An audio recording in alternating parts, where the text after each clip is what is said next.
So next up in our pen testing environment is we should actually try to do either a DOS or a DDoS against our targets. Now, if you're not familiar with either one of these terms, again, I'm going to recommend that you go back and look at our main courses on denial of services.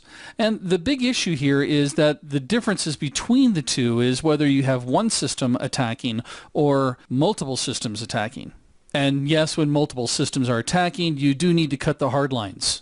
I never understood that movie quote, especially in an airplane. If you're not familiar with what I'm talking about, there's another homework assignment for you. Go watch Transformers. So the purpose here for us to perform this type of pen test is actually to go through and see if we can find out if any of our servers are going to be vulnerable to these types of attacks. Normally, these types of attacks are caused by an attacker sending packets. Sometimes we've heard of the ping of death before, but they could also be SYN packets. These packets are going to be illegitimate and will hopefully overwhelm the system. But we have to be careful about this because our goal, again, is not to necessarily shut down their network. We're testing to see if it can be done.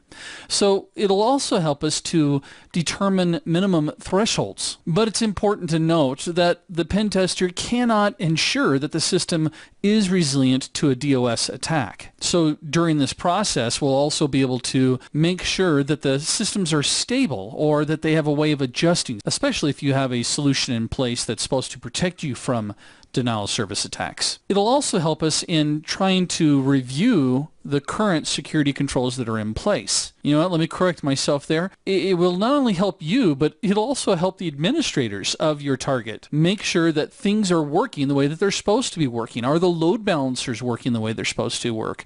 Are the firewalls responding the correct way? Are the IDS or IPS systems responding correctly? So we've got several steps that we'll go through during this process. We'll start off by first taking a look at an outline objective. After we've done that, we'll then try to load up the server or get it loaded. Boy, there's a joke there, right? We'll also try to see if we can discover any systems that are vulnerable to denial of service attacks.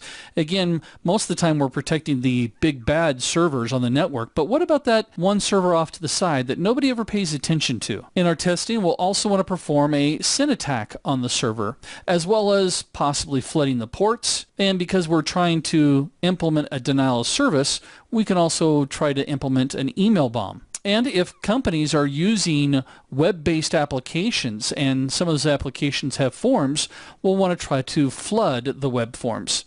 And then, of course, like everything else I've talked to you guys about, you guys will eventually here be able to just finish my sentences for me here. But you know we're going to document the bejeebas out of this, right? So let's go ahead and get our DOS on. Wow, back in the 1990s, that would have had a whole different meaning.